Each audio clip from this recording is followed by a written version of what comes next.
Vous écoutez Le Sommet du vélo, votre podcast des passionnés du vélo et de la santé. Voici votre animatrice, Marie-Lise Pelletier. Bonjour, chers auditeurs. Bienvenue au podcast Le Sommet du vélo.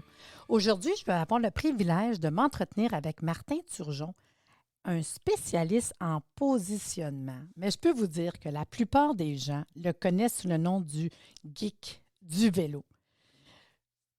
Bonjour, Martin. Bonjour Marie, ça va bien? Ça va bien, toi? Bien oui, certain.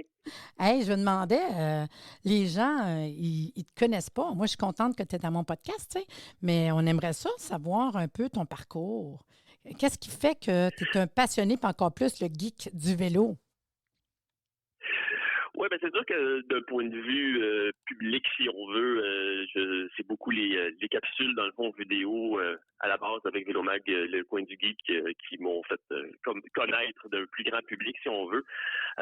C'est vraiment des capsules avec une approche très scientifique, beaucoup dans essayer de démystifier beaucoup de mythes et de fausses croyances dans le domaine du vélo avec des arguments, dans le fond, une approche toujours très scientifique. Mais oui, c'est ça, présentement, moi, dans mon quotidien, mon travail principal, dans le fond, c'est que j'ai mon studio de consultation, dans le fond, en positionnement à Mont-Tremblant, avec encore là un peu le même genre d'approche très scientifique.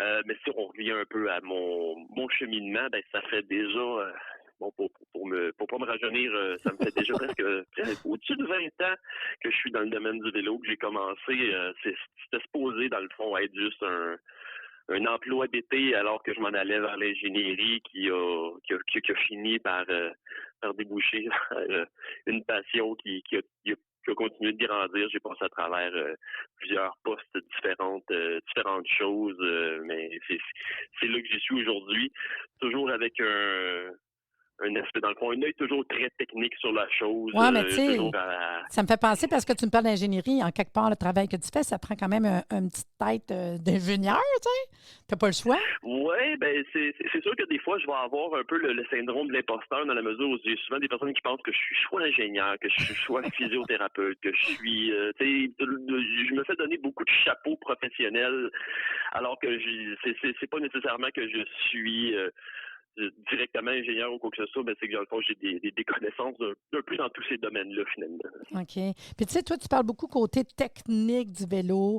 Tu vas te nommer, mettons, comme spécialiste en positionnement.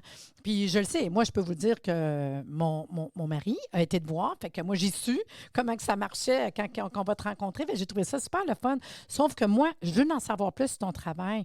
Si un auditeur décide d'aller te rencontrer, comment que ça fonctionne, c'est quoi qu'il fait, à quoi qu'on s'attend, qu'est-ce que ça donne. Ah ouais, parle-moi de ça, là. Le processus régulier, ça va être justement environ 2 heures, puis ça va être vraiment je dis toujours, c'est d'adapter le vélo au corps et à l'esprit, finalement. Donc, c'est d'adapter, dans le fond, faut vraiment analyser. Dans la première partie, c'est toujours d'analyser le corps, dans le fond, les spécificités du corps du cycliste devant soi.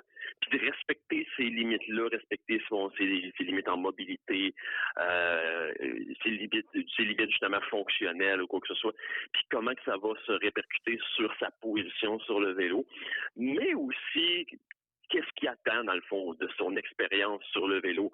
Je dis toujours, c'est sûr que 2 personnes au même corps n'auront peut-être même pas le même positionnement s'il y en a un qui a dans le fond, un œil plus compétitif versus un qui va avoir un œil un petit peu plus récréatif.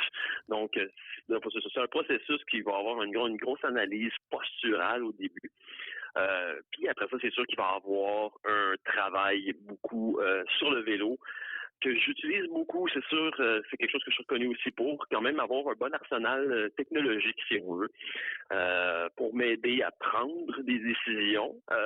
C'est un aide, c'est toujours un outil. Faut jamais tomber, dans le fond, esclave de ces outils-là. Ça ne dit pas nécessairement quoi faire ou les bonnes réponses, mais c'est un excellent outil pour se donner des pistes. Oui, bien attends, là, tu me dis ça, là, puis je vais te dire, moi, mon mari m'a conté, là, qu'il était, moi, j'ose dire électrode, c'est pas des électrodes, là, mais il était branché, genre, hein, c'est ça? Oui, ben, il va y avoir des capteurs dans le fond de mouvement Ouais, c'est dynamique ça, pour des vraiment. capteurs. Oui, c'est ça. Ben, je vais utiliser, oui, la capture dans le fond vidéo. Ben Il ouais. va avoir des capteurs dynamiques pour vraiment regarder l'amplitude de mouvement à différents endroits du corps, regarder au niveau de la douceur de pédalage. Puis c'est sûr aussi un instrument que j'utilise qui est assez unique, c'est la cartographie de pression de sel. Donc OK, c'est ça, vraiment en français, dans le ça veut fond, dire quoi en français? c'est ça, en français, dans le fond, c'est que ça va être vraiment comme un microfilm, si on veut, qu'on OK. va mettre sur la selle, qui va, dans le fond, mesurer, puis dans le fond, faire toute l'analyse des points de pression, dans le fond, qu'on va avoir sur la selle. Donc, dans le fond, l'interférence, dans le fond, entre la selle et le bassin, les fesses du client, finalement, du cycliste. Donc, ça va être vraiment pour regarder où sont les points de pression, est-ce qu'ils sont symétriques, la stabilité, est-ce qu'il va y avoir plus une pression au niveau du périnée ou au niveau des ischions, ou est-ce que ça va plus les rameaux. Donc, ce qui est souvent quelque chose en général qu'il faut Ben, on y va un peu excusez l'anglicisme, c'est du guesswork dans le fond, ouais. ou de se fier des fois plus à la personne de dire qu'est-ce que t'en penses. Mais tu sais, tu Mais parles de des ça, là, fois, mais comme je suis obligée de t'arrêter parce que ça me fait penser à tellement des questions. Comme la plupart du monde, oui, c'est ça souvent, l'inconfort avec la selle. Ils peuvent avoir de l'engourdissement. Tu sais, des fois, tu n'en parles pas oui. trop, mais écoute, si tu veux te taper des kilomètres là, puis que tu n'es pas à l'aise, fait que ça peut être sharp d'avoir cette technique-là pour être capable de voir vraiment où est-ce qu'on est positionné. Parce que c'est beau jaser avec quelqu'un, comment tu veux savoir. Mais là, avec les techniques comme ça, les technologies particulières, on est vraiment capable de voir où est le problème puis l'ajuster, c'est ça? Ben oui, parce que aussi, il y a différents facteurs. C'est sûr que le ressenti, dans le fond, du client n'est jamais, du cycliste ne va jamais à éliminer de l'équation, Non, non. mais c'est aussi, il faut quand même comprendre qu'il peut avoir des biais, il peut avoir, dans le fond, des perceptions erronées. Puis il faut être réaliste aussi que ultimement, c'est pas des fois après l'avoir essayé 2-3 minutes une nouvelle selle qu'on a en dessous des fesses qu'on va nécessairement tout de suite comprendre Non. la dynamique qui peut se Mhm. faire une projection sur 3 heures. Mhm. Donc avec ça, on va vraiment donner des données, dans le fond, objectives, quantifiables, au niveau des pressions, au niveau de la stabilité, au niveau des asymétries, pour s'aider, dans le fond, à prendre un choix, dépendant des différents paramètres. Puis c'est vraiment ça aussi qui est important, c'est pas juste, l'outil va pas juste dire c'est bon ou c'est pas bon, il faut quand même être capable de l'analyser en fonction des besoins et des sensibilités spécifiques, dans le fond, d'un client. Hmm. Puis la plupart du monde qui viennent te consulter, j'imagine, moi je pense à ça, là, mettons, ça serait pour j'ai des douleurs. Ça serait-tu je veux être plus performant? Ça serait mon vélo, il est ajusté à moi? Ça serait pas mal ça, mettons? Je dis toujours un peu à la blague que j'ai Ouais. plus de clients qui font de l'arthrose que des clients qui font de la course. J'ai vraiment de tout, de tout type, dans le fond, Ah de ouais. cyclistes qui viennent me voir. Mais c'est sûr que oui, c'est des gens plus qui vont avoir des douleurs, Ah qui vont ouais, je avoir sais. justement des inconforts, Ouais. qui veulent pouvoir, c'est pas nécessairement, parce que quand on regarde le niveau de performance, on va plus y aller justement en optimisation de l'aérodynamisme ou quoi que Ouais. ce soit. Donc, oui, il y a ça, mais le principal, c'est vraiment toujours des douleurs, des inconforts, des blessures qui empêchent, dans le fond, si quelqu'un veut pouvoir faire plus de vélo, pouvoir l'apprécier plus, mais qui est restreint par tous ces douleurs et ces tracas-là, finalement. Puis normalement, le monde qui vont te voir, est-ce qu'on s'attend à emmener notre vélo? Est-ce qu'on s'attend que tu nous fasses pédaler ou on fait juste s'installer? On s'attend à quoi pour le 2 heures? Est-ce qu'on va faire quelque chose? Faut-tu être prête à avoir chaud? Sur le 2 heures, comme je dis, on pédale pas pendant 2 heures parce que je vais avoir une bonne partie au départ. De un, on va quand même discuter beaucoup parce que OK. je dis toujours que la réponse est dans le cycliste et moi, il faut que je la trouve, donc ça me prend de l'information. Donc, que ce soit en discutant avec un peu une entrevue au début, puis avec l'analyse posturale, avec des tests biomécaniques ou quoi que ce soit. Mais bon, sur le vélo, oui, c'est toujours de façon dynamique. Vous amenez votre vélo parce Hum, que justement, je veux dupliquer au maximum la dynamique qui va se passer sur votre vélo à l'extérieur. hum. Donc, c'est sûr, c'est sur le vélo et c'est dynamique. Toutes les mesures sont prises de façon dynamique OK. parce qu'il y a beaucoup aussi, il y en a certains spécialistes qui vont utiliser des mesures comme plus statiques, c'est-à-dire, bon, on arrête de pédaler, on prend un angle au niveau du Ouais, genou, c'est ça. mais c'est ça le problème, puis c'est là aussi que les technologies vont beaucoup aider, c'est qu'on se rend compte qu'il y a une grosse différence entre ce qui se passe quand on est l'angle qu'on peut mesurer quand on est arrêté, c'est vraiment pas le même qu'on va mesurer de façon dynamique. Donc, moi, le but, c'est de prendre vraiment toutes ces mesures-là dans son élément qui est le plus similaire à ce qu'on va rouler à l'extérieur. Donc, c'est sûr, c'est toujours des amplitudes de mouvement, des mouvements toujours dynamiques à différents endroits, et non pas juste comme une photo prise dans le temps, finalement, d'une façon spécifique. On regarde vraiment beaucoup de données toujours en mouvement, toujours en pédalant. Et la résultante, ça veut dire que là, tu as terminé, tu as jasé, tu as tout vérifié ça. Le client, il a chaud, j'imagine, parce qu'il a fait du pédalage. Mais à la fin de tout, c'est quoi? Est-ce que tu peux nous référer un nouvel outil, quelque chose qui va changer le vélo? Peut-être que ce n'est pas nécessaire. Tu vas peut-être juste travailler sur comment que le vélo y est placé, la selle. À la fin de tout, on peut être obligé de juste faire des petits ajustements, c'est ça? C'est sûr que ça dépend d'une personne à l'autre. Ouais. Mais évidemment, non, mais j'essaie de voir. Ouais. J'ai tout le matériel, dans le fond, nécessaire pour pouvoir ajuster le vélo aux besoins spécifiques du client à ce moment-là. Bon. Et aussi, souvent, c'est que je vais justement trouver les limitations. Après ça, si la personne elle décide d'elle-même, bon, je donne un exemple très fréquent, disons, une limitation au niveau des ischio-jambiers, moins de mobilité, qui entraîne une instabilité du bassin. Bon, si cette personne-là veut par la suite, bon, au moins, elle part avec l'information qu'on a identifié sa limitation. Après ça, elle peut travailler d'elle-même, justement, dans le fond, d'améliorer cette limitation-là. C'est comme je dis souvent, si la personne, elle, pendant un an, fait du yoga 3 fois par semaine, elle vient me voir, ça se peut que son positionnement idéal ne soit pas exactement le même non plus. Hein? Ouais. Mais après ça, c'est toujours très variable. La plupart du temps, c'est que les clients vont venir et on va ajuster le vélo selon leur morphologie présente, finalement. Et dans le fond, il peut y avoir des reconsultations ou quoi que ce soit, mais en général, dans le fond, on se voit une fois et c'est bon pour un certain temps, à moins qu'il y ait des changements majeurs qu'il y a eu dans leur vie. Hey, puis si je t'amène dans les nouvelles technologies, là, qu'est-ce que tu me parles? Oui. Est-ce qu'il y en a des nouvelles technologies? Ça va comment, ça, dans le monde du vélo? Vu que tu es le geek, tu sais. C'est très en évolution, évidemment. C'est avec le boom du vélo dans la COVID, c'est sûr que ce qui est arrivé, bon, il y a beaucoup de nouvelles technologies, mais disons qu'avec la COVID, présentement, ce qui est arrivé, c'est qu'il y a eu tellement l'industrie a tellement peiné à se fournir, dans le fond, la base, que je dirais que malheureusement, il y a eu des évolutions, mais des révolutions technologiques présentement. C'est un petit peu plus mort dans un certain sens. Mais c'est que finalement, c'est que des technologies qui, il y a 2-3 ans, étaient reclues, dans le fond, à des, justement comme la cartographie de pression de sel, des capteurs dynamiques comme j'ai, bon, des choses qui étaient vraiment plus reclues à des quelques petits spécialistes comme moi, mais tranquillement deviennent plus accessibles. Je donne un exemple. Les capteurs que j'ai dynamiques, c'est quelque chose qui devient accessible aux clients. Donc, les capteurs dynamiques que j'utilise dans mon studio, c'est quelque chose même que quelqu'un pourrait se procurer, puis je pourrais même à la limite les utiliser pour les utiliser à l'extérieur, dans le fond, pas juste dans un contexte de positionnement en studio sur une base d'entraînement, mais vraiment dire on part pour une sortie. En route, c'est en route, tu veux dire, on peut le faire? Ah, wow! Oui. Okay. Oui, mais j'ai ce matériel-là. C'est pas tout le monde qui veut se rendre nécessairement. C'est pas nécessaire pour tout le monde nécessairement.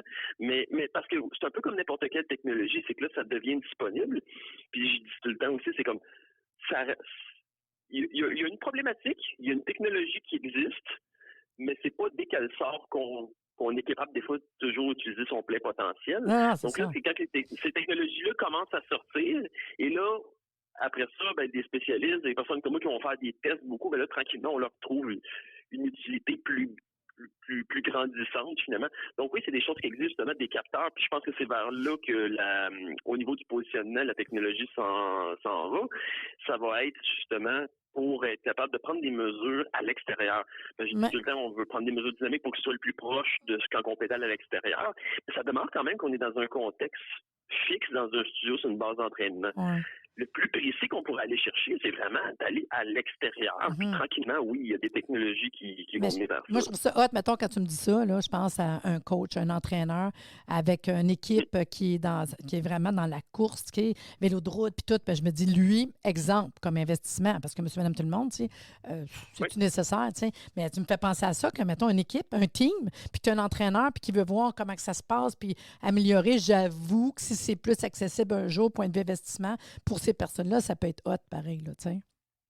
Oui, mais c'est la mobilisation, dans le fond, de ces instruments-là qui étaient un peu réservés à des laboratoires, finalement, deviennent, on peut les amener dans le vrai, à l'extérieur, dans le vrai monde, dans un sens. Hmm. Puis c'est là aussi, dans ces technologies-là, d'aller à l'extérieur, on peut comprendre où, des fois, il peut y avoir une distorsion entre ce qu'on pense être le mieux dans un contexte intérieur puis à l'extérieur. Puis ça l'aide, après ça, aussi à prendre nos décisions quand ça va être dans un Ouais. contexte de laboratoire, de studio. OK, ben je trouve ça super le fun.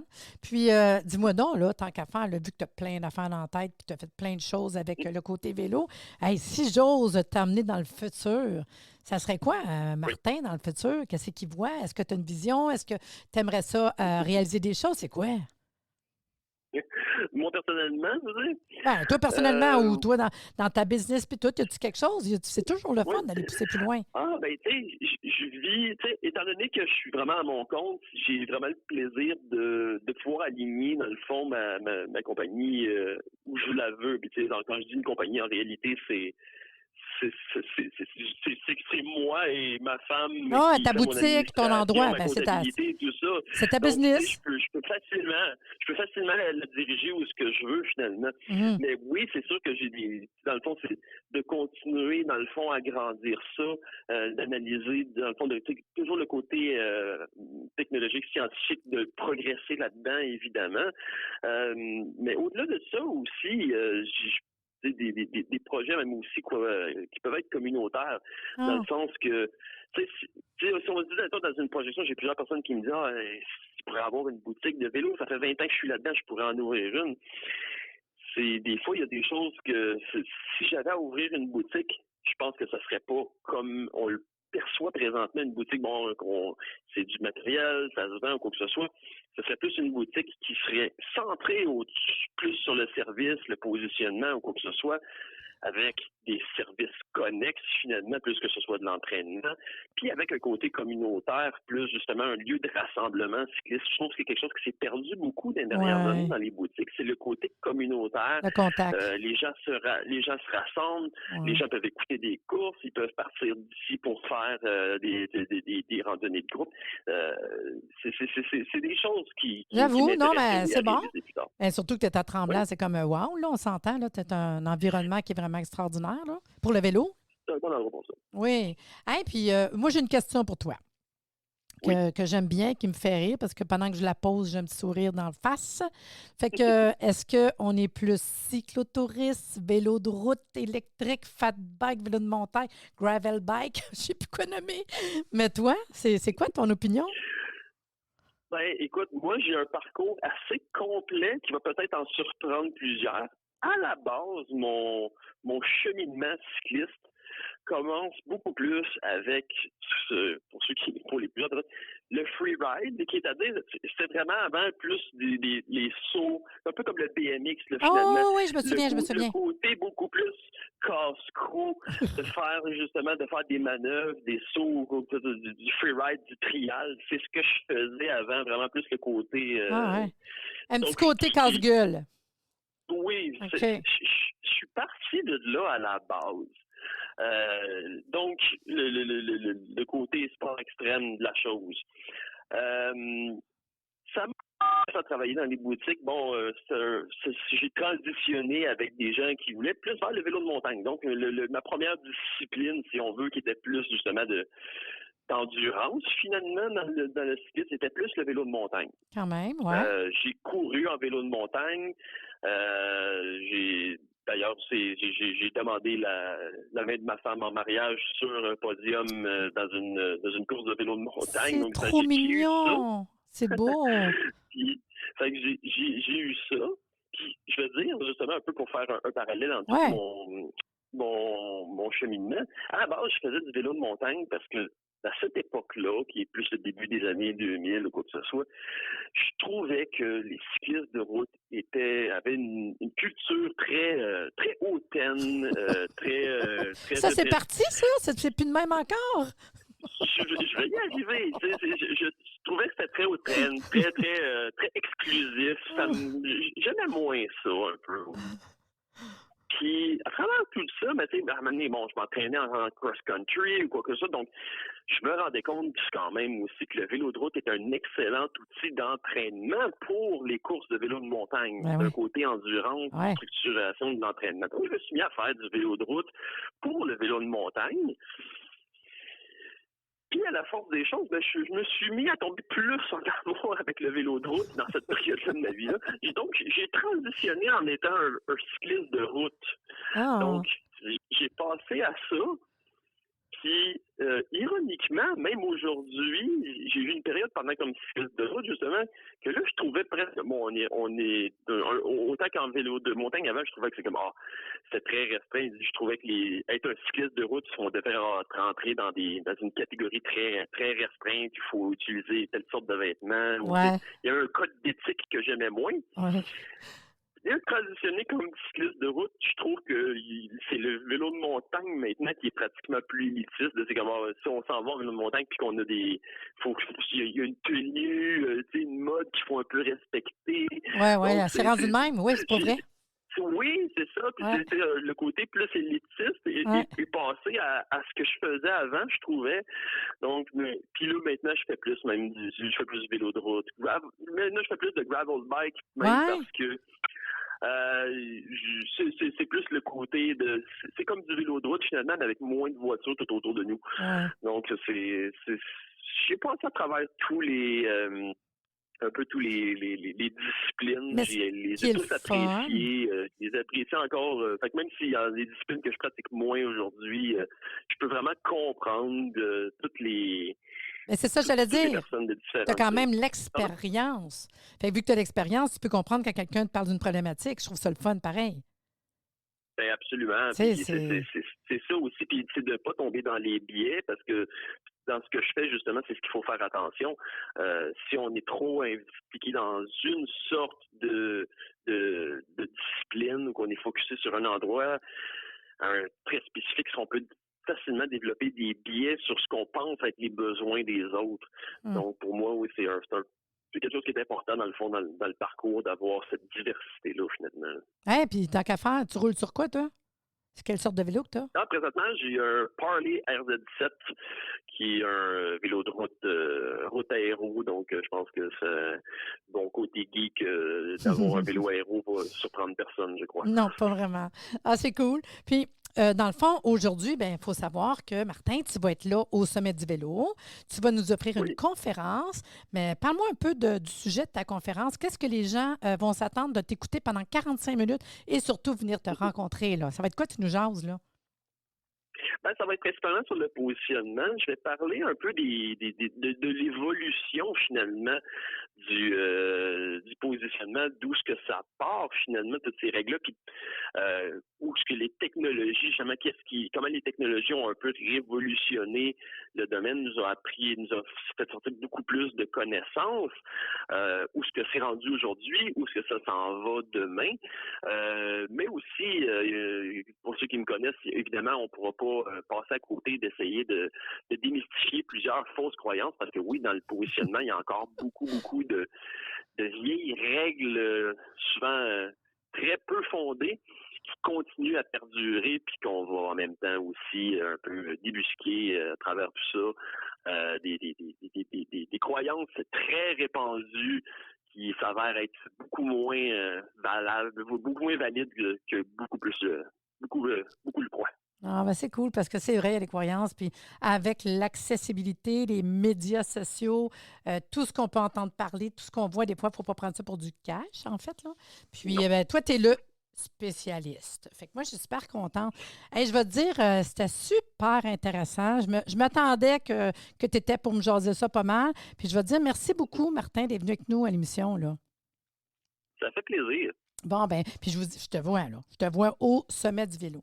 Eh bien, juste vous dire, vous, les auditeurs, si vous êtes intéressés à participer au sommet du vélo, le podcast, vous me contactez. Puis sachez que le sommet du vélo, c'est un événement par année, mais un podcast à l'année. Fait que je fais des podcasts régulièrement. Puis comme ça, on rencontre du monde nouveau, on apprend des nouvelles choses. Puis le prochain sommet, ben, c'est le 12 mars prochain, de 9h à 17h. 7 conférences, des exposants, des experts en vélo, un dîner, des tirages. Et présentement, pour quelques jours encore en promotion, 2 pour 1. Quand vous achetez un billet, vous avez 2 billets à votre nom sur la liste en rentrant le 12 mars prochain. Mais ça, c'est jusqu'au 15 janvier. Fait que profitez-en, il reste juste quelques jours. Puis si vous voulez plus d'informations, vous allez sur le site www.arrsanté.ca ou Sommet du vélo sur Facebook et Instagram. Là. Puis je vous dis sur ce, à bientôt. Merci de nous avoir écoutés. Soyez des nôtres au prochain podcast pour des informations pertinentes sur le vélo et une entrevue avec un invité différent qui saura vous plaire. Si vous aimez ce podcast, abonnez-vous pour être informé et partagez en grand nombre. Le Sommet du vélo, l'endroit où se rejoignent les cyclistes et la santé.